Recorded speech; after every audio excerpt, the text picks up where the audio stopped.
తాకట్లో ఉన్న మీ బంగారాన్ని విడిపించి ఆ రోజు ఆన్లైన్ రేటుకి కొంటాం. Sharma gold company. ఓం శ్రీ మహాగణాధిపతే నమో నమః. సర్వేషాం భక్తజనానాం ఆచరిత సంపూర్ణ సకల పుణ్యఫలావాప్తిరస్తు. శివం శాంతం జగన్నాథం లోకానుగ్రహకారకం శివమేకం పరం వందే శికారాయ నమో నమః. ఇప్పుడు మన తిరుపతిలో శివాలయం నందు ఈశ్వరుడు కనులు తెరిచారు అనేటువంటి ఒక వీడియో మనకు బాగా వైరల్ అవుతుంది.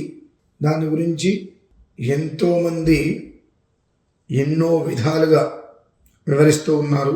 ఇది ఇట్లా, అది ఎట్లా, ఇది ఇట్లా, ఇది ఈ రకంగా జరగబోతుంది అని. ఒక్కసారి మీరు జాగ్రత్తగా పరిశీలించి గమనించండి. నేను మూలార్థం చెప్తాను. వాగర్ధావివ సంపృక్తౌ వాగర్ధ ప్రతిపత్తయే జగతః పితరౌ వందే పార్వతీ పరమేశ్వరౌ. ఎవరికైనా ఏ క్షణానైనా తల్లి తండ్రి కావచ్చు, మరి ఎవరైనా కావచ్చు, ఆగ్రహోదగ్ధం అనేటువంటిది సర్వసాధారణం ప్రతి మనిషికి. గత కొన్ని రోజులుగా ప్రత్యేకించి మనం చెప్పుకుంటున్నాము. కొన్ని పరిస్థితులు ఎంత దారుణంగా మనం చూడబోతున్నాము అని. ఒక్కసారి చెప్పే ముందు చెబుతున్నాను కదా, ఈశ్వరుడు కనులు తెరిచారు అని చెప్పి మనకు చూపిస్తున్నారు. అదొక్కసారి దగ్గరగా వీక్షించండి. ఎంత మహోగ్రంగా కనిపిస్తుందో చూస్తారు, మీకే అర్థమవుతుంది. కనులు తెరిచాడు, కనులు తెరిచాడు అని మాత్రమే మనం అనుకుంటున్నాము. కానీ అది ఎలాంటి విపత్తుకు కారణం కాగలదు అనేటువంటి విషయాన్ని మనం మర్చిపోతున్నాం. ఎందుచేత సుస్పష్టంగా ఆ వీడియోలో ఆ రెండు చక్షులు అంటే రెండు కనులు అనేటువంటిది ఎంత ఉగ్రంగా ఉన్నాయి అనేటువంటిది ఒక్కసారి మీరు దగ్గరగా పరిశీలించండి. ఇక ఆయన తృతీయ నేత్రాన్ని తెరవలేదు. గత కొన్ని రోజులుగా ఎన్ని రకాల సమస్యలు మనం అనుభవించవలసిన పరిస్థితి ఉన్నది అనేటువంటిది వివరిస్తూనే ప్రతి క్షణము మనం ఉన్నాం. కొన్ని రోజులుగా ఎలాంటి ప్రళయాలు వస్తాయి, ఎలాంటి వరద బీభత్సం జరుగుతుంది అనేటువంటి విషయాన్ని మనం వివరిస్తూనే ఉన్నాము. అది కళ్ళకి కట్టినట్టుగా కనిపిస్తూనే ఉంది. హైదరాబాద్ మొత్తం చిన్న సాగరంలాగా తయారవడం కానీ, పరివాహిక ప్రాంతాలు ఎలా ఉన్నాయి, మరలా మున్నేరునేటువంటి రావటాలు, ఇవన్నీ మనం గమనిస్తూనే ఉన్నాము. మన తులేకాదశి నుంచి ప్రారంభం ఏ రకంగా జరిగింది అనే విషయాన్ని వివరించుకున్నాము. అలాగే 13వ తారీఖు నుంచి శని వక్రగతి అనేటువంటిది జరిగింది. ఆ వక్రగతి ప్రభావం ఎంతటి స్థితిలో ఉంటుంది అని మనం వివరించాము. అనంతరం 3 రోజుల వ్యవధిలో హైదరాబాద్ మొత్తం జలమయం అయిపోవటం, అలానే మనకు ఎక్కడైతే అమెరికాలో ఉన్నామో అక్కడ భూకంపం వచ్చి బిల్డింగ్స్తో సహా మొత్తం పడిపోవటం అనేటువంటిది కళ్ళకి కట్టినట్టు మనం చూసాము.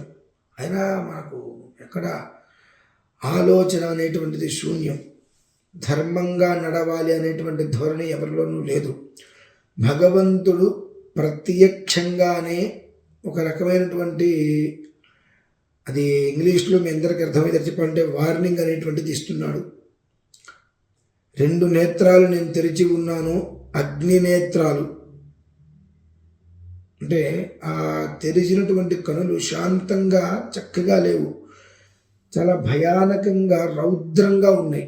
రౌద్రాత్మకం ఘోరం అన్నట్టుగా ఎంత భయానకంగా ఆ కళ్ళు తెరిచి ఉన్నాయో మీరు చాలా జూమ్లో చూస్తే మీకు క్లారిటీ వస్తుంది. హెచ్చరిస్తున్నాను నా ఈశ్వరుడు మీ అందరికీ చెబుతున్నాడు. ఆయన 3వ నేత్రం తెరిచాడా మొత్తం భస్మం అవటం ఖాయం. ఇతపూర్వం చెప్తున్నాం 2025 పూర్తిగా బ్లాక్ ఇయర్ అన్నట్టుగా చాలామందికి అది మచ్చబడిపోతుందని కూడా చెప్పుకున్నాము.